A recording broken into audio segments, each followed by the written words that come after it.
عليكم ورحمة الله وبركاته. رمضان كريم. ما أنتو حلا بدأ دوناشن فائدة وليه عناها جيلة.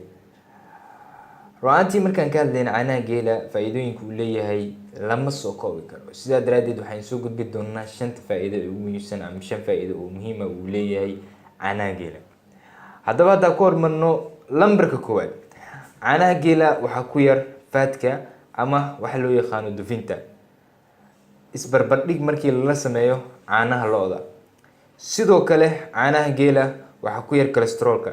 Sidaa daraadeed wuxuu aad iyo aad u wanaagsan yahay dadka ka jiran ama dadka qaba cudurrada ku dhaca wadnaha. Lambarka labaad, caanaha geela waxa ku yar wax la yiraahdo lactose, kaas oo ah sokor laga helo caanaha. Haddaba sokortaas markii ay jirkaaga gasho waxaa burburiyo enzyme la yiraahdo lactase. haddii enzyme-kaas uu ka maqan yahay waxaa dhici doonto in qofka uu shubmo.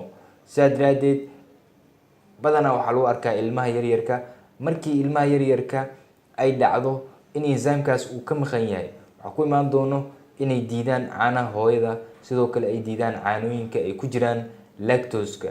sidaa daraadeed waxaa inta badan la siiyaa caanooyinka ay ka maqan yihiin lactose-ka. lambarka saddexaad, caanaha geela waxaa ka buuxo protein.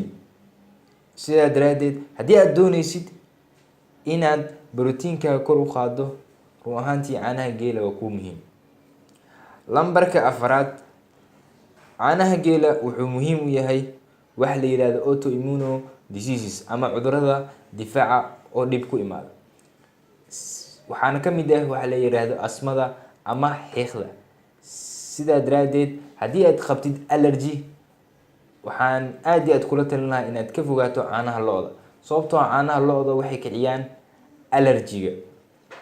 lambarka shanaad, waxay aad iyo aad ugu muhiim yihiin ama ay ka hortagaan prevention ku sameeyaan cudurrada ay ka mid yihiin kansarka, sidoo kale cudurka ay ka mid yihiin cudurrada ku dhaco maqaarka iyo cudurrada ku dhaco wadnaha, sidoo kale cudurka loo yaqaano diabetic-ga ama cudurka sokorta ayay waxay ku sameeyaan ka hortag.